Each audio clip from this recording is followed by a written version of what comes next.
예. 안녕하세요. 이희영입니다. 예, 이렇게 만나 뵙게 돼서 반갑습니다. 제가 어제도 좀 학교에 다녀왔고, 이제 내일도 학교에 갈 건데요. 그래서 좀, 나름대로 목 관리를 한다고 했는데, 안 그래도 좀 목이 안 좋은데, 목, 예, 조금 아까까지 이렇게 꾀꼬리 같은 음악을 들으신 분에게 이렇게 거친 목소리를 들게 해드려서 정말 죄송하고요. 되게 저를 좀 멋지게 소개를 해주셨는데, 사실 저는 그냥 학교를 많이 가요. 제가 쓰는 게 이제 청소년 소설이고, 여기 혹시 10대 친구들 있나요? 없나요? 없으면 안 되는데. 제가 막 질문도 하고 막 그래야 되는데. 예, 저는 그래서 학교를 많이 다녀서 아마 그런 뭐 지금 제가 여기 계신 분들 보니까 10대 청소년을 자녀로 두고 계신 분은 없는 것 같아요. 있으신가요? 오, 있으세요? 아, 예. 그나마 다행입니다. 예. 근데 그렇게는 안 보이시는데. 사실 제가 지금 마스크를 벗고 있잖아요. 예, 근데 오히려 이제는 마스크를 벗고 있는 게 더 어색해요. 예, 그래서 가끔 이제 친구들이 저한테 그렇게 얘기합니다. 작가님 생각보다 젊으세요. 뭐 나이보다 되게 젊으세요. 작가님 생각보다 좀 이뻐요. 이렇게 얘기하는데, 그럼 이제 마스크를 벗고는 절대 너희 학교 안 온다. 제가 이러거든요. 그래서 다음에 또 마스크 벗고 우리 같이 만나요. 라고 하는데, 그런 학교는 표시해둡니다. 절대 가지 말아야지. 이렇게 하는데 지금 방송을 보고 있어요. 저희가. 예, 이제는 아이들이 아마 그런 얘기 절대 안 할 겁니다. 예. 아마 이 뒤에도 계속 프로그램이 남아 있어요. 그래서 저도 이제 특히 이제 제가 아이들 많이 다니니까 어른들이 앞에 나와서 막 말 길게 하는 거 별로 아이들 안 좋아해요. 그래서 저도 이제 제가 준비해온 말씀 좀 드리고 이따 아마 Q&A를 할 것 같은데 Q&A 준비하신 것도 있고 아마 여기서 즉석에서 물어보고 싶은 거 있으시면 좀 얘기를 해주셨으면 좋겠습니다. 이게 이제 저 책끝을 접다의 제 책의 메인 타이틀이에요. 참고로 저희 아들이 올해 6학년인데 저희 아들도 이 책끝을 접다 보고 우리 집 페인트란 거 있는데 이러면서 읽었습니다. 아주 잘 만들었어요. 근데 보면 여러분들 제가 어디를 가든지 그런 얘기를 많이 들어요. 도대체 이 책 왜 썼어요? 이거를 되게 많이 듣는데 사실 작가를 데려다 놓고 한 얘기가 이거예요. 도대체 이 책 왜 썼어요? 라는 겁니다. 이 책을 쓴 건 지금으로부터 2년 전이었어요. 2018년 5월이었는데요. 이런 5월 하면은 무슨 달이에요? 가정의 달이죠. 예. 뭐 아이들 뭐 어린이날, 어버이날, 뭐 스승의 날, 요즘 부부의 날 이렇게 있는데 이제 그날도 이제 저는 이제 주부니까 당연히 이제 포털 사이트를 열자마자 5월이구나. 이제 돈 들어갈 때가 너무 많구나. 이런 생각을 하고 있었는데 그때 이제 5월의 달이니까 아이들이 엄마랑 같이 놀이공원 가고 아빠랑 같이 퍼레이드 보러 가고 요즘 이제 코로나 때문에 그게 힘든데 2년 전에는 가능했잖아요. 그래서 그런 포털 사이트 사진들을 막 봤어요. 5월, 푸르른 5월. 근데 그때 특집 기사로 뭐가 나왔냐면요. 이 학대받는 아이들에 대해서 나왔습니다. 예. 이게 참 제가 이걸 완료형으로 얘기하고 싶은데 자꾸 현재 진행형으로 얘기하고 있죠. 올해도 정말 끔찍한 사건이 너무 많이 일어났죠. 그죠? 예. 그래서 아이들한테 이런 얘기하면서 사실 되게 미안해요. 어른으로서. 근데 보시면 아시겠지만 학대받는 아이들의 80% 이상이 바로 친부모에게 받습니다. 그죠? 우리가 예전에 생각했던 뭐 신데렐라, 콩쥐팥쥐 이런 거는 정말 동화예요. 그죠? 대부분은 이제 친부모에게 학대를 받는데, 문제는 친부모에게 학대를 받는 아이들이 법적으로 격리가 어렵다고 합니다. 그래서 다시 그 학대받는 부모에게로 가서, 정말 상상하고 싶지 않은 일들이 자꾸만 뭐 벌어지죠. 이게 인터넷 기사예요. 기사에는 이제 당연히 댓글이 달리죠. 소위 말하는 배댓. 그래서 저도 이제 습관적으로 배댓을 봤는데 그때 달린 배댓이 이겁니다. 아무나 아이를 낳게 해서는 안 되고 자격 있는 부모만 아이를 낳게 해야 한다라고 합니다. 아마 많이 동의하세요. 아이들도 이 말에 되게 많이 동의합니다. 예. 근데 사실 되게 저는 이제 되게 좀 속상할 때가 많아요. 제 아는 지인들도 이제 아시면 아시겠지만 난임 부부 계시잖아요. 그분들 진짜 정말 아이 하나 갖겠다고 수천만 원을 쓰시면서 그냥 몸 버리고 뭐 마음 상처 받으시면서 그러는데 이제 그런 분들에게는 아이가 안 오고 정말 가면 안 되는 사람에게 아이를 간다라는 생각이 드는데 제가 이 댓글을 보고서 약간 두 가지 의심이 들었어요. 의심이라기보다 의구심이 들었어요. 저도 아까 말씀드렸다시피 저도 이제 한 아이의 엄마입니다. 그래서 만약에 자격 있는 부모만 아이를 갖게 한다면 나는 과연 우리 아들 낳을 수 있었을까? 이런 거고요. 또 하나는 그 부모 자격을 누가 무슨 기준으로 줄 수 있지라는 생각이 조금 들었습니다. 그래서 제가 어떻게 보면은 돈이 많은 경제적으로 풍요로운 부모, 사회적으로 지위가 높은 부모, 소위 또 요즘 말이 좀 있지만 또 백그라운드가 빵빵한 부모가 아닌 부모들보다는 약간 메리트가 있을 수 있어요. 아이를 키울 때. 하지만 정작 그러냐 하면 아이들이 요즘 그 이제 얼마 전이 아니죠. 꽤 오래전에 끝났지만 한국을 들었다 놨다 한 드라마가 있었죠. 스카이캐슬. 그죠? 그 드라마에서 보면은 다들 백그라운드 빵빵하고 경제적으로 풍요롭고 사회적 지위도 높죠. 근데 그런 부모들이 좋은 부모냐 물어보면 아이들이 한 명도 네라고 얘기 안 합니다. 근데 비록 우리 부모님이 경제적으로 조금 어렵고 사회적 지위가 그렇게 높지 않지만 정말 나를 위해주고 나에 대해서 격려를 많이 해주고 사랑해준다 하면 그 부모는 정말 정말 좋은 부모죠. 그래서 결국은 뭐예요? 부모 자격을 100% 줄 수 있는 사람은 과연 누굴까 생각해 보니까 아이죠. 아이. 그래서 처음에는요, 막, 무슨 지구가 아닌 어떤 행성에 외계인들 중에 막 나의 부모를 직접 어떻게 막 선택하는 그런 얘기라고 써볼까라고 생각했다가 뭐 외계까지 갈 필요 뭐 있나, 지구에도 충분히 그럴 수 있겠다 해서 약간 뭐 근미래를 상상해서 페인트를 썼습니다. 아마 뭐 다른 분들도 좀 그럴 분도 있어요. 막 저도 이제 글을 쓰기 전에는 막 작가라는 사람들은 번개를 맞듯이 대단한 영감을 받아서 미친 듯이 글을 써가지고 명작을 탄생시키나 보다 했는데 사실 아닙니다. 물론 그러신 분들도 있지만 대부분 되게 사소한 것들, 진짜 인터넷 댓글 한 줄, 누가 지나가다 툭 던진 한마디가 글의 씨앗이 될 때가 많아요. 그래서 지금 혹시 아마 도서관에서 이제 중앙도서관에서 이 행사를 하는데 저도 이렇게 되게 영광된 자리에 초대됐는데 이런 곳에서 이렇게 같이 오신 분들은요, 뭐 요즘 10대들도 그러지만 되게 창작 같은 거에 관심이 많으세요. 글과 책과 그 외에 뭐 문화라든지 그런 것들이 되게 관심 많으신 분들이 있는데 그런 분들이 자신이 관심 가는 분야, 아니면 자신이 갖고 있는 아이디어, 소재, 주제 이런 거를 절대 폄하하지 않으셨으면 좋겠어요. 무슨 작가들처럼 대단한 영감이나 소재가 있어야지만 내가 뭔가를 해야겠다라는 생각은 절대 하지 않으셨으면 좋겠어요. 여러분이 생각하는 이건 누구나 다 할 수 있는 거 아니야? 이 정도 소재는 뭐 너무 흔해 빠졌잖아. 뭐 이런 거는 벌써 다 어딘가에 누가 썼을 거야라고 하는 그런 거 사실 아니에요. 그 여러분이 생각하고 있는 그런 것들이 어떤 명작으로 탄생될지는 정작 여러분 스스로도 몰라요. 제가 페인트를 처음 했을 때 이런 결과가 나올 거라고 전혀 생각지 못한 것처럼 그래서 여러분의 아이디어를 제발 소중하게 생각하셨으면 좋겠습니다. 제가 작년에 아마 제주도 빼고는 다 갔던 것 같아요. 거제도까지 제가 다녀왔는데 올해도 좀 많이 다녔는데 그러다 보니까는 요즘 친구들 자격증 같은 거 되게 민감합니다. 아시죠? 그래서 제가 페인트라는 글을 쓰고 그다음에 뭐 이렇게 부모와 자녀 간의 관계에 대해서 강연을 다니니까 막 이런 거 있냐고 직접 물어봐요. 작가님 뭐 전공 뭐예요? 뭐 이런 거 혹시 자격증 있으세요? 뭐 이렇게 물어보는데 아닙니다. 그러면서 제가 여러분 앞에 쓸 수 있는 건 정말 많은 10대들을 만났고요. 또 학부모님 강연도 좀 많이 다녔어요. 올해는 좀 코로나 때문에 학부모님 강연이 좀 힘들었는데 그러다 보니까 제가 직접 피부로 느낀 게 좀 있었어요. 그래서 내가 이런 것들을 좀 말씀드리면 좋겠다라고 생각하는 게 있어서 지금부터 제가 드린 말씀은 뭐 과학적으로 증명된 거 하나도 없습니다. 뭐 학술지에 기재됐거나 논문으로 나온 거 하나도 없습니다. 그냥 제 생각이에요. 이거를 전문 용어로 요즘 뭐라고 그러는지 아시죠? 뇌피셜이라고 합니다. 제 뇌피셜이에요. 그렇기 때문에 여러분 그냥 취사 선택해 주셨으면 좋겠어요.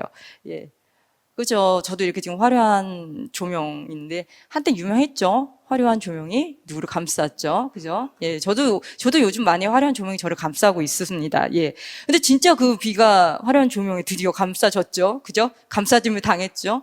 여러분 그래서 항상 이야기는 좀 긍정적으로 하셔야 돼요. 비가 그렇게 노래를 부른가 결국 그렇게 화려하게 다시 부활을 했지 않습니까? 근데 그런 얘기는 아니고요. 어떤 심리학자가 10대들은 보이지 않는 청중을 데리고 다닌다고 그랬어요. 첫 무대선 배우처럼. 그러니까 무대에서 배우가 무대에 서면 되게 자기 자신에 대한 의식이 강하잖아요. 앞으로 이 무대는 내가 꾸려나간다라는 거가 강하잖아요. 그게 10대들의 특징입니다. 제가 이제 10대들한테 오면 항상 물어보는 게 있어요. 여러분 지금 나는 아직도 우리 엄마가 사주는 옷만 입는다 하는 사람 손 들어보라고 그래요. 그럼 이제 남자친구들 좀 손 듭니다. 중학생, 남자친구, 고등학생들은 남자친구도 손 들고요. 요즘은 여자친구도 가끔 손 들어요. 근데 남자친구들이 손 드는 이유가 딱 하나입니다. 왜요? 그러면 귀찮아요. 이래요. 옷 사는 거 귀찮아요. 제가 이제 아들을 키워봐서 압니다. 근데 이제 요즘 여자친구들도 옷에 관심 없어요. 패션에 관심 없어요. 이런 친구도 많아요. 그런데 대부분 10대 정도 되면 자기 스타일이라는 게 있죠. 오히려 그렇잖아요. 혹시 10대 자녀를 두신 분이나, 뭐 조카가 있으신 분이나, 혹시 동생이 있으신 분도 있는데, 엄마가 옷을 사왔습니다. 이거 브랜드 되게 좋아. 원단 정말, 정말 좋아. 너한테 딱 어울려. 라고 하는데, 10대들 뭐라 그래요? 이런 거 좀 사오지 마, 제발. 그리고 내 건 그냥 내가 사입고 차라리 돈으로 줘. 이렇게 얘기를 하죠. 그죠? 그리고 아들들, 왜 요즘 아들, 딸 없죠? 예, 뭐라 그럽니까? 예전에는 안 그랬다가 요즘은 밖에 나갈 때 제가 물어봅니다. 어디를 가든지 나는 엄마 아빠랑 꼭 동행해야 된다. 라고 얘기하면 아무도 손 안 들어요. 초등학생도 손 안 들어요. 그죠? 요즘은 그렇게 얘기하죠? 야, 너 어디가? 너 어디가? 이렇게 얘기하면 뭐라 그래요? 톡할게. 이러면서 나가죠? 전화할게. 전화한다고 이러면서 나가죠. 뭐 어디 가서 누구랑 뭐 하고 논지 절대 얘기 안 합니다. 그죠? 전화도 안 받아요. 그리고 그죠? 근데 제가 10대 친구들한테 그렇게 얘기합니다. 여러분 잘 생각해 보세요. 톡할게 그리고 휙 나가버리고 내 옷 내 스타일 아니까 제발 이런 거 좀 사오지 마라고 얘기하는 거 불과 몇 년 안 됐어요. 여러분 되게 어렸을 때 초등학교 저학년 때 누구랑 다녔어요? 엄마랑 쫄래쫄래 이렇게 가고 엄마가 입혀준 옷 입고 엄마가 먹여준 음식 먹고 다 이렇게 살았죠? 여러분 그게 뭐냐면 아이와 부모의 동그라미가 거의 겹쳐져 있습니다. 근데 그게 떨어져 나온 거예요. 이제 그 친구들한테 중요한 건 나라는 존재입니다. 예, 마치 무대에선 배우가 나를 의식하듯이요. 그죠? 그래서 이 친구들이 하는 게 있어요. 조금 나라는 의식이 되게 강해서 이제 저는 이희영인데, 그러니까 이희영은 내 거야. 이제 내가 나를 알아서 컨트롤할 테니까 누가 나를 건드리는 거 정말 싫어해요. 그래서 제가 얘기합니다. 여러분 혹시 그럴 때 있지 않아요? 방 되게 지저분하네. 방이나 좀 치워야지. 딱 하고 있는데 엄마가 보면 벌컥 여고 뭐라 그럽니까? 방이 이게 뭐니? 이렇게 얘기하면 방금 전 0.5초 전까지 내가 방을 치우려고 그랬는데 엄마가 그 얘기 하는 순간 방 치우고 싶은 생각 싹 사라지죠. 나 이 게임 마지막이야. 나 너무 게임했다. 공부 좀 하자. 이제 핸드폰 그만하고 공부하자. 문은 벌컥 열고 아빠가 얘기합니다. 핸드폰 좀 내려놔라. 그러면 갑자기 공부하고 싶은 마음 싹 사라진다고 그러죠. 내 겁니다. 이제 내 거는. 근데 이제 부모님들이 그러죠. 우리 애가 변했어요. 사춘기 됐더니 얼마나 착했는데 요즘 지 멋대로 하고 대답도 안 하고. 근데 변한 거 아니에요. 원래 그럽니다. 그래서 이제 이 친구들은 세상의 중심이 이제 자기로 돌아간다고 생각을 해요. 그때 이 친구들이 가장 강한 욕망이 뭐냐면요. 바로 인정의 욕구입니다. 인정받고 싶어요. 누구한테? 예. 이왕이면은 좀 나보다 더 나이 많은 사람. 예를 들면 그런 거죠. 친구들이 이제 점심시간이나 쉬는 시간에 막 노트에다 끄적끄적 낙서합니다. 그죠? 낙서 막 해요. 아무 생각 없이 합니다. 친구들도 괜찮고 선생님도 좋은데 가장 중요한 건, 더 좋은 거는 미술 선생님이죠. 전문가니까. 미술 선생님이 딱 지나가다가 이 녀석 그림 좀 그리네? 야, 너 요즘 뭐 웹툰? 이모티콘? 디자이너? 캐릭터 디자이너? 야, 이런 거 유행한다는데 너 그런 거 한번 해봐. 이렇게 한번 해봅니다. 그러면요, 아이들이 아무 생각 없이 그냥 그림 그리다가 누군가, 특히 전문가의 미술 선생님이 한 마디 딱 던지면요, 눈빛이 달라져요. 나 그림 좀 그리는 듯?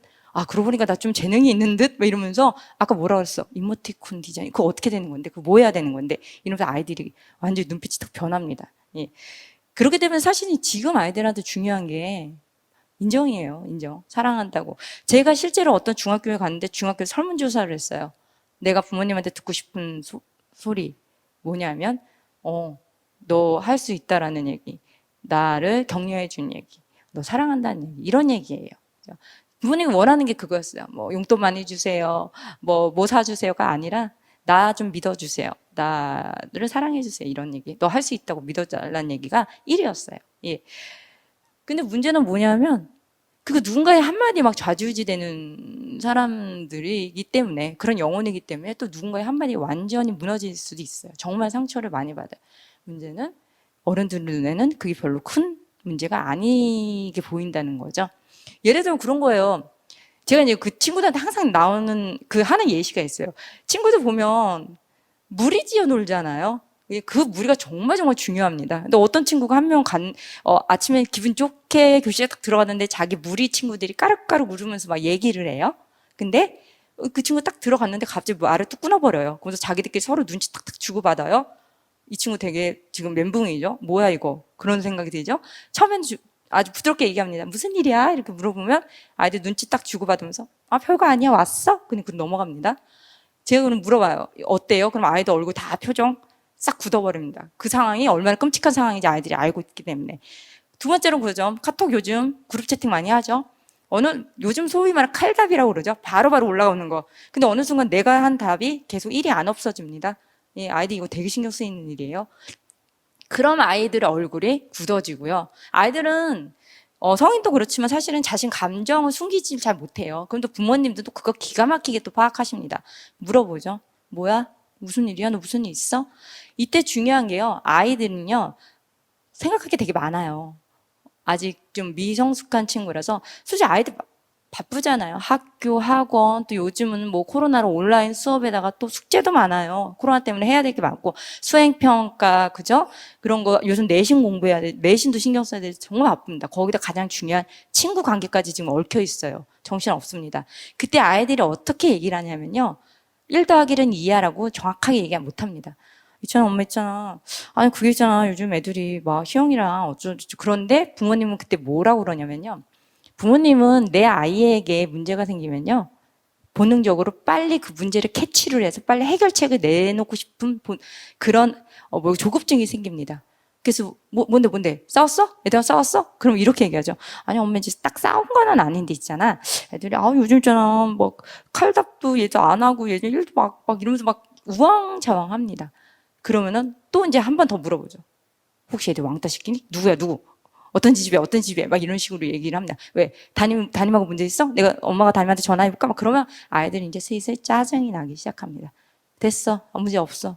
됐어. 그러면서 그냥 문 콱 닫고 들어가죠. 그 초등학교 저학년 아이들이 엄마한테 무슨 문제 얘기하면 뭐라 그래요? 그럼 뭐라 그러는지 아세요? 얘기 안 해요. 이렇게 얘기해요. 초등학교 저학년들이도 엄마한테 얘기 안 해요. 이렇게 얘기해요. 그죠? 근데 여러분 제가 이제 학부모님 강연 가고 제가 이제 저희 아이한테도 하려고 많이 그러는데 제가 항상 그렇게 얘기합니다. 아이들이 무슨 문제를 얘기할 때는요. 그냥 들어만 주세요. 가만히 들어만 주세요. 우리도 그럴 때 있어요.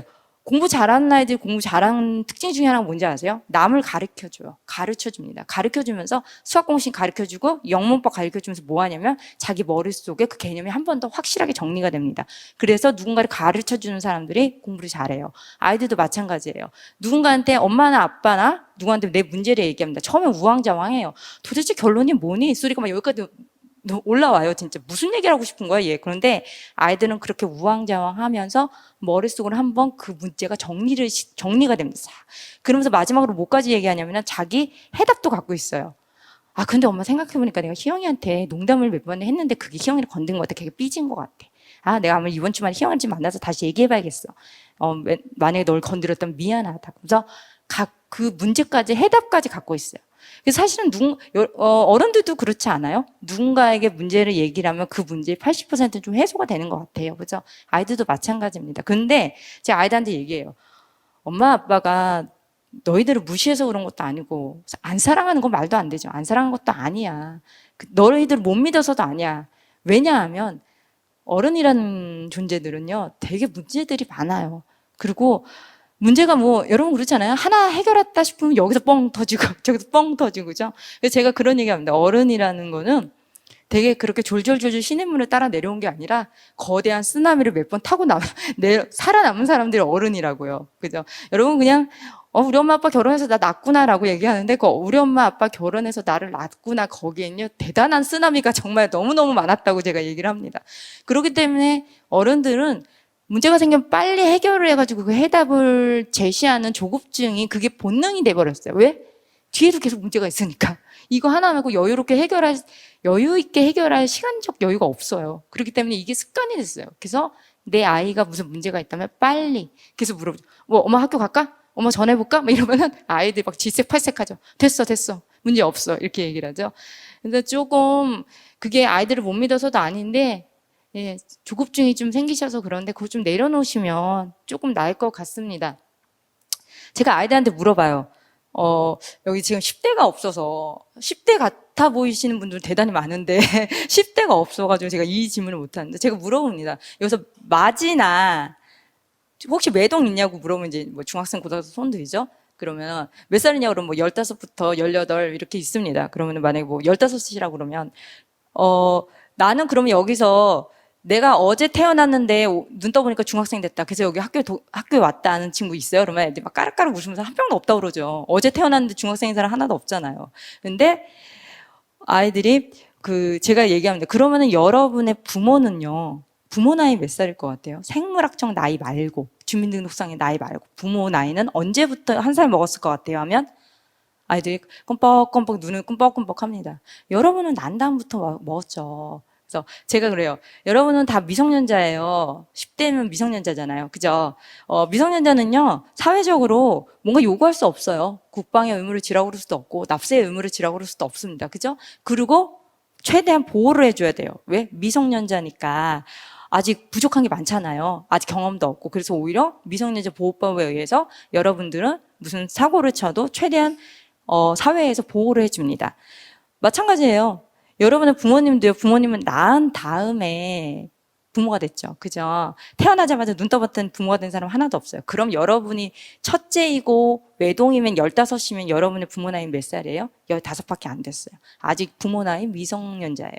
그렇기 때문에 틀릴 수도 있고요. 잘못할 수도 있고요. 뭔가 우왕좌왕할 수도 있어요. 저희 아들 13살입니다. 저희 아들한테 그렇게 얘기해요. 야, 나 부모 나이 13살 너랑 똑같은 초6이야. 그래서 너랑 맨날 싸우는 거야. 나 아직 부모 된 지 20년도 안 됐어. 뭘 원해? 제가 이럽니다. 마찬가지예요. 예. 그래서 제가 얘기합니다. 우리 엄마는 뭐 40대인데, 우리 엄마는 30대인데, 뭐 30대, 40대가 중요한 게 아니에요. 부모랑 성인은 또 완전히 다른 존재예요. 그죠? 제가 막 중학교 2학년 친구한테 그럽니다. 똑같은 학생인데 초2나 중2나 뭐 똑같지라고 하면 중학교 2학년 친구도 어때요? 화나죠? 어떻게 초2를 우리랑 비교해요? 똑같아요. 물론 그렇다고 뭐 부모가 성인보다 대단하다는 거 아닌데 다른 존재예요. 그죠? 제가 뭐라 그러냐면 세상에서 자기 생명만큼 중요한 건 없어요. 예? 그죠? 본능, 목숨의 위협을 받으면 사람이 완전히 180도 변합니다. 근데 부모란 존재는 뭐예요? 나보다 더 중요한 목숨을 가진 사람이죠. 제가 학교 가면 그래요. 여기서 아마 부모님도 모셔놓고 여러분의 목숨과 부모님의 목숨 중 둘 중에 하나 선택하라고 그러면 부모님들 중에 1분 고민하는 사람 없을 거라고. 다 여러분의 목숨을 선택할 거라고 제가 얘기하거든요. 제가 여기서 얘기합니다. 그래서 그런데 부모님들은요, 아이들 그 얘기 왜 날 이해를 못 해주냐고 막 얘기를 해요. 근데 사실은 인간이라는 존재는요, 누군가를 100% 이해한다는 게 거의 불가능해요. 그럼 여러분은 뭐 부모님 100% 이해해요? 라고 얘기를 하거든요. 인간은요, 자기 스스로도 이해 안 될 때가 많아요. 잠깐 여기서 우리 여러분들 흑역사를 좀 깨워보세요. 흑역사 있으시죠, 다. 특히 막 샤워 같은 데 할 때 흑역사 막 생각나면 어때요? 이렇게 하고, 미쳤어. 그러면서 그런 얘기 하죠. 잠잘 때 막 이불킥 한다고 그러죠. 흑역사를 떠올리면은 대부분 이제 애들도 난리가 나요. 그러면서 얘기하죠. 그땐 내가 아니었어요. 그 사람은 내가 아니었어. 내가 미쳤어요. 그러면서 제가 물어봐요. 만약에 과거로 갈 수 있으면 그때 그 말을 했을 거야? 그때 그 행동을 했을까요? 라고 하면 다시는 안 한대요. 고백 안 할 거죠? 그랬더니 애들 고백 안 한대요. 그만큼 그때 자신은 내가 아니었어요. 나 자체도 내가 이해가 안 돼요. 하면 다른 사람을 이해한다는 건 거의 불가능하죠. 근데 이제 제가 질문을 바꿔보죠. 만약에 어떤 사건에 휘말려서 누명을 쓰게 됐다. 억울하고 누명을 쓰게 됐다. 모든 사람들이 여러분을 손가락질하는 그런 누명을 쓰게 됐다. 그때 아무 조건도 이유도 없이 무조건적으로 여러분 편을 들어준 사람 누구 것 같냐라고 하면 아이들이 부모님이라고 얘기를 합니다. 그래서 부모랑 자녀 간의 관계는 이거예요. 나를 100% 이해해 줄 수도 없고요. 내가 그 사람 100% 이해할 수 없어요. 부모님을 이해할 수 없어요. 다만 내가 가장 힘들고 약하고 상처받고 무너져 내릴 때 아무 조건 없이 내 편을 들어주는 사람. 그 사람이 부모입니다. 예. 그래서 저는 그래요. 첫 번째 그림처럼 아이가 엄마랑 그네 타고 있는데 이제 두 번째 그림은 나의 지긋한 어르신이 좀 장성한 아들하고 손잡고 있는 그림을 재밌게 표현했는데 똑같아요. 제가 이제 10대 친구들한테 여러분이 지금 15이면 10년 뒤 25이 돼서 부모님을 보는 눈이 완전히 달라질 거예요. 그죠? 그때 내가 왜 그렇게 말썽 부렸지? 내가 왜 그렇게 속상하게 했지? 그런 것처럼 부모님도 똑같습니다. 우리 아이 15살이랑 우리 아이 25살이랑 완전히 달라요. 그죠? 느낌이 다르죠. 아이 5살, 15, 25 완전 다르죠. 부모님도 똑같이 성장합니다. 그래서 저 아이들한테 그래요. 부모님도 너희들랑 똑같은 인간이고 똑같이 실수하고 똑같이 성장한다. 그렇기 때문에 가끔씩 부모님하고는 무슨 트러블이 생기면 아, 우리 부모님 좀 아직 부모 나이 미성년자구나. 좀 이해해줘라. 이해해줘야 되겠구나라고 생각을 하라고 합니다. 잘 안 보실 텐데요. 이게 서울의 한 중학교에서 이제 부모님과 있었던 얘기를 뭐라 그랬는데 이제 밑줄 친 것이 다 공부에 대한 내용입니다. 이거는 이제 영남공업고등학교의 학생들이 1년 동안 같이 국어 선생님과 시를 수업을 한 다음에 시집을 냈어요. 진짜로 그걸로. 그 시집 제목이 선생님이 뭔데요예요. 근데 이제 시험 끝난 날이라는 걸 봤는데 시험 끝나면 아이들 완전히 진짜 소위 말해 좋아 죽죠. 그래서 막 죽습니다. 막 시험 끝나고 아 오늘 이제 시험 끝났다. 그러면서 이제 막 오는 문제 요즘은 이제 코로나 때문에 힘든데 막 방이랑 방 다 가봐야 되죠. PC방, 노래방, 뭐 만화방 다 가야 돼요. 그래서 막 집에 들어오자마자 막 교복 훌렁훌렁 벗고서는 막 밖에 나가려고 할 때 부모님도 뭐라 그럽니까? 너 시험을 잘 봤냐? 이러고 물어보죠. 너 시험 잘 봤어? 근데 거기서 엄마 당연히 시험 잘 봤지라고 하는 친구들은 대한민국의 한 1% 될까요? 근데 여러분 아시죠? 우리나라 10대들의 특징 중에 하나가 걔는 미안하거나 걔는 좀 겸연쩍거나 좀 죄스러운 마음이 들면 어떻게 하는지 아십니까? 짜증을 부립니다. 얘네들은 짜증을 부려요. 그러면서 이래요. 뭐 시험 성적표 나오겠지. 못 봤어 됐어? 뭐 이러면서 근데 나갑니다. 그럼 학부모님들이 저한테 그래요. 우리 애는요 아무 생각이 없어요. 시험 끝나도 뭐 시험 잘 봤나고 짜증만 내고 뭐 공부도 안 하고 머릿속에 맨날 그냥 그놈의 게임 그냥 친구들하고 놀 생각밖에 안 해요. 근데 이 시의 마지막 년이 뭔지 아세요? 얘도 그런 거예요. 오늘 시험 끝났다. 나 오늘 죽었어. 나 오늘 하루 종일 놀 거야라고 하는데 머릿속에 뭐냐면요. 헷갈렸던 3번 문제가 계속 들어있는 거예요. 그럼에도 불구하고 헷갈렸던 3번 문제. 그러니까 아이들이 그런 거예요. 계속. 막 좋아 이렇게 얘기하면서 사실은 너무 걱정이 많은 거예요. 나 그 3번 문제. 특히 요즘 고등학생들 아시죠? 서술형 답안지가 되게 많아요. 어떻게 썼냐에 따라 답이 될 수도 있고 오답이 될 수도 있어요. 그거 되게 신경 써요, 아이들. 그죠? 그래서 사실은 아이들이 그렇게 여러분들이 어른들이 생각하는 만큼 그렇게 아무 생각 없지 않아요. 사실 고민이 되게 많아요. 오히려 저는 10대 아이들을 만나니까 느낀 게 뭐냐면요. 우리나라 10대 아이들은요. 생각이 없는 게 아니라 생각이 너무 깊다 못해 땅굴을 파고 들어간다고 그랬어요. 자기 속상한 거요. 자기 아픈 거요. 절대 얘기 안 해요. 부모님한테. 절대 얘기 안 합니다. 똑같아요. 이거 이제 고등학교. 근데 요즘도 이렇게 외운대요. 그 원소 주기율표를. 저 깜짝 놀랐어요. 제가 졸업한 지가 언젠데. 그죠? 근데 이것도 똑같습니다. 마지막에 수헬리베 붕탄지 이러면서 이거 외우고 있는데 과연 쓸모 있겠지. 특히 고등학교 가면요. 아이들 되게 많이 불안해해요. 아시죠? 요즘 문송하다. 그죠? 아이들 문송하다. 그 다음에 뭐 그러면 이과 가야 돼요? 근데 뭐 이과 가가지고 이과 간다고 뭐 무슨 과를 졸업해야지 정확히 무슨 뭐 미래가 이렇게 딱 밝은 것도 아니잖아요. 그래가지고 뭐 잘난 대학 옛날같이 잘난 대학 나와봤자 결국은 공무원 시험인데요, 뭐. 그럼 뭐 대학 가야 돼요? 말아야 돼요? 그래서 되게 많이 불안해해요. 그죠? 아이들이 저번에 한 번은 제가 이제 강의를 갔는데 중학교 1학년짜리 남자예요. 조그매요. 맨 앞에 앉았어요. 그래서 손은 딱 듭니다. 그래서 저한테 그래요. 작가님, 작가 되셨는데요. 생활하는데 좀 짭짤해지셨어요? 이렇게 물어봤어요. 네. 그래서 짭짤해진 것 같기도 하고요. 그리고 또 한 명은 뭐라고 그랬냐면 작가님, 그 책 한 권 팔면 얼마 남아요? 이렇게 물어봐요. 그래서 제가 정확히 얘기했습니다. 딱 10% 정가에 10% 남습니다. 그랬더니 이 친구가 책을 딱 뒤에 보더니 10%면 1,200원이네? 이러는 거예요. 그러더니, 한 권 팔면 1,200원 남아요? 그러더니, 뭐, 편의점 가가지고 컵라면은 못 사먹겠네? 그러더니, 작가님, 저기 편의점 가서 컵라면 먹고 싶으시면요, 저한테 연락하세요. 제가 그 정도 돈은 있어요. 이렇게 얘기를 하더라고요. 저를 되게 불쌍하게 보더라고요. 그래서 제가, 내년에 신작 나오면, 저 편의점에서 컵라면 시커 먹을 수 있게 많이 사랑해주세요. 제가 이렇게 얘기했는데요. 웃을 일이죠. 우스갯소리죠. 근데 웃을 일이 아닙니다. 왜냐면 아이들이요, 이제 내가 뭐가 되고 싶은지, 내가 어떤 꿈을 갖고 싶은지, 미래에 내가 하고 싶은 일이 뭔지보다 더 중요한 게 내가 과연 미래에 먹고 살 수 있느냐. 이런 거예요. 작가 되면 뭐가 좋아요? 작가는 어떤 직업이에요가 아니라요. 아이들 요즘 저한테 뭐 물어보냐면요. 작가 되면 먹고 살 수 있어요? 우리 엄마가 예수가 배고프대요. 작가님, 작가 되면 연봉이 어떻게 돼요? 한 달에 얼마 벌어요? 이렇게 물어봐요. 그죠? 아이들이 그만큼 지금 사회가 어때요? 어떻게 보면은 좀 병들었던 것 같아요. 아이들한테 좀 미안합니다. 그죠? 내가 뭘 하고 싶은 거 생각하기 이전에 내가 이거라면 과연 내 생활이 될 수 있을까라는 생각이 듭니다. 지금 보면은 직업이 뭐 선생님, 이거 작가인데 작가로 잘 안 보인대요. 이거 화가 이렇게 있습니다. 근데 이제 점점점 명사형 직업은 사라지고 있는 추세고요. 동사형 직업이 뜨고 있습니다. 제가 그 얘기를 많이 해요. 선생님이라는 직업도 중요하지만요. 요즘 뭐예요?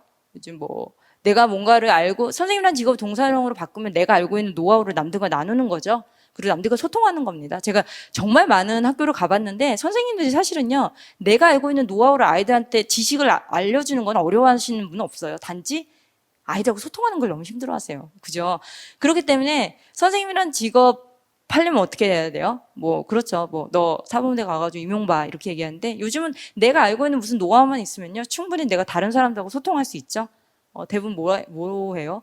예, 요즘 뭐 자기 채널 만들어서 그죠? 예전처럼 무슨 요리사가 되려면 뭐 조리사 자격증도 따고 막 이것저것 하긴 해야 되지만 요즘 뭐 유명한 요리 뭐 블로거 같은 분들 중에는 뭐 그렇죠? 자취생 요리 이래가지고 그냥 냉장고에 있는 걸로 막 하고 아니면은 그냥 편의점에서 있는 거 사다가 또 재밌게 무슨 다른 음식을 막 만들잖아요. 그죠? 뭐 작가도 마찬가지죠. 요즘 뭐 예전처럼 뭐 신춘문예 계속 있긴 있죠. 신춘문예니 무슨 문예지 등단이니 이런 거 있지만 요즘은 어때요? 내가 아이디어만 있으면 정말 그냥 내가 작가 독자들하고 1대1로 만나죠. 실례로요.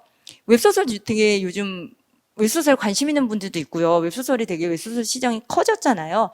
실례로 진짜 반대로 워낙 인기 있는 웹소설이라서 출판사에서 반대로 컨택을 하잖아요.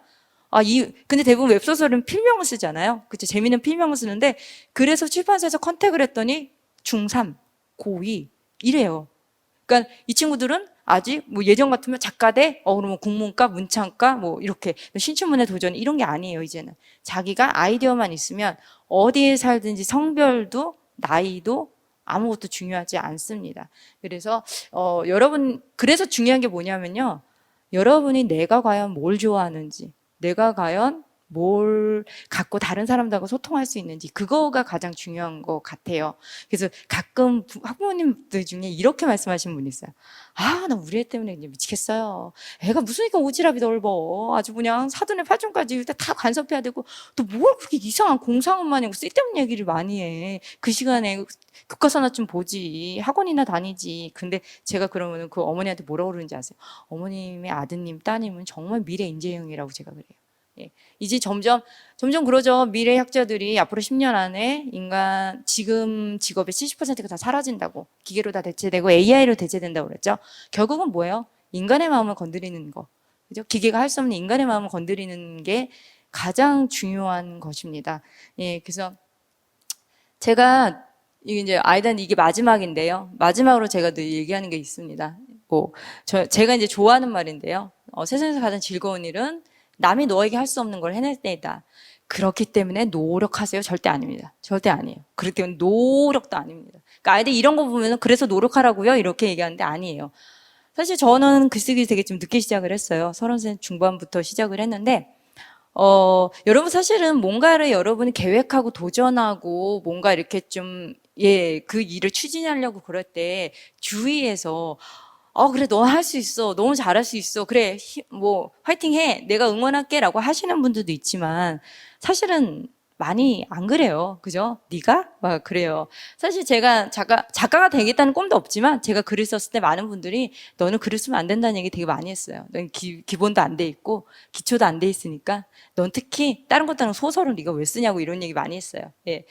저 페인트 쓸 때도 말이 많았어요. 페인트 쓸 때 제가 먼저 구상을 하고 저희 신랑한테 얘기를 했습니다. 처음에 내가 있잖아 부모 면접에 대한 얘기를 한번 써보려고 그래. 그랬더니 참고로 저희 신랑은요 공대를 나온 뼛속까지 이과인 남자예요. 네, 지금도 일도 그쪽으로 하는데 그래서 제가 맨날 저희 신랑을 보고 이과를 망해야 된다고 제가 맨날 그러는데 그래서 저희 신랑은 그렇습니다. 야 10대 애들은 야 자기 부모하고도 멀어질 때 무슨 부모 면접을 보고 야 그런 거 쓰지 말라고 그러면서 얘기를 했어요. 근데 여러분 그거 아시죠? 요즘 뼈 때린다는 말. 그게 뭐냐면요, 여러분. 뼈 때린다는 거는 나 요즘 순살 됐어. 이런 얘기 하는데, 내 전곡을 찌르고 내 몸을 건드린다는 거죠. 그죠? 여러분이 만약에 뭔가를 계획하고 했을 때 조언해 주시는 분도 분명히 계십니다. 근데 그분들의 이야기가 정말 내 것이라고 생각하면 그게 귀로 안 와요. 그게 가슴을 울립니다. 예. 그래서 그런 얘기를 들었을 때 가슴이 울리는 건, 아, 내가 이쪽으로 조금 더 해봐야겠다. 아니면 이거를 내가 조금 조언 삼아서 이런 나쁜 점을 고쳐야겠다 하는데, 여러분 귀 맹맹 울리는 소리가 있어요. 야, 네가 야, 내 친구가 그거 했는데 그거 다 망했어. 뭐, 야, 네 성격이 그건 100% 망해. 라고 하든지, 야, 너 너무 어려서, 넌 너무 나이가 많아서, 야, 요즘 누가 그런 거래. 유행 지난 지가 언젠데. 야, 내가 너 아는데 넌 그거 하면 안 돼. 네 성격이 그거 하면은 나중에 후회해. 라는 거. 귀 맹맹맹 울리는 소리 있어요. 그런 거는 그냥 귀를 닫으셨으면 좋겠습니다. 제가 페인트를 쓰지 말라고 했을 때 제가 그때 그게 제 가슴을 울리지 않았어요. 그래서 뭐 어때? 내가 쓴다는데. 내가 쓴다고 뭐 남한테 해코지하는 일은 없잖아요. 이게 썼어요. 만약에 그때 제가 제 귀를 맹맹 울리는 소리를 들었으면 페인트는 세상에 나오지도 않았을 것이며, 제가 이렇게 멋진 무대에 여러분과 함께하는 영광도 누리지 못했겠죠. 나중에 이게 조금 잘 되니까, 나중에 저희 신랑이 그때 그 아이디어 괜찮다고 그러지 않았나? 그래서 나중에 말도 안 되는 소리를 막 녹음을 할 거 그랬어요. 그죠? 그렇게 하는데요. 그러니까 여러분이 아무리 여러분이 가까운 분 있잖아요. 뭐 가족이 될 수도 있고, 남편이 될 수도 있고, 아내가 될 수도 있고, 아이들이 될 수도 있고요. 그죠? 부모님이 될 수도 있는데, 아니면 아주 뭐 오랜 중마고가 될 수도 있지만요. 아무리 여러분이 곁에 오랫동안 있었던 사람들도요. 사실은 여러분만큼 여러분을 잘하는 사람은 단 한 명도 없어요, 이 세상에. 여러분이 생각하기에 이게 내 길이다라든지, 이게 나한테 관심이 있는 거다, 아니면 이게 내 마음을 좀 건드리는 거다 하면요, 남이 뭐라고 그러든지 간에 그게 정답입니다, 여러분. 그렇기 때문에 여러분이 이젠 나이와 성별과 출신지와 뭐 학벌과 이런 게 다 점점 사라지고 있는 추세예요. 그죠? 이제 자신이 갖고 있는 꿈, 아니면 뭐 거창한 꿈이라고 할 필요도 없어요. 자신이 갖고 있는 관심사, 아주 작은 취미, 그 다음에 그냥 재밌는 거, 나 이거 하면 되게 재밌더라, 재밌는 거. 그죠? 전 글쓰기 그렇게 시작했거든요. 재밌으니까. 그런 재미, 이런 게 나중에 정말 어떤 꽃으로 피어날지 모릅니다. 그래서 저는 항상 그래요. 아이들한테 마지막으로 하는 얘기가 그거예요. 이제 여러분은 직업을 선택하는 시대는 끝났다고. 이제 직업을 창조하는 시대에 살고 있다고. 그 직업의 창조의 가장 중심이 누구다? 여러분 스스로다. 그렇기 때문에 여러분은 믿으면, 예, 자기 스스로를 믿는 힘이요, 정말 강해요. 그리고 그걸 또 갖기가 생각보다 되게 힘듭니다. 근데 이렇게, 예, 요즘 코로나 상황에서도 이렇게 자리에 함께 해주신 분들, 그리고 지금 같이, 예, 저와 함께 이 방송을 보고 계신 분들은 다 스스로의 믿음이 정말 강한 분들이라고 제가 믿고 싶습니다. 그리고 여러분이 계획하시는 모든 일, 꿈, 뭐 취미, 작은 관심사, 재미, 뭐든지 좋습니다. 그런 것들을 즐겁게 해나갈 수 있는, 예, 그런 여러분이 됐으면 좋겠습니다. 긴 시간 동안 함께 해주셔서 되게 감사하고요. 예, 힘드셨죠? 예, 이렇게 초대해 주셔서 저도 너무 영광이고요. 또 다음 잠깐, 예, 시간에 또 이제 여러분이 궁금하신 점 함께 이야기해 보도록 하겠습니다. 예, 감사합니다.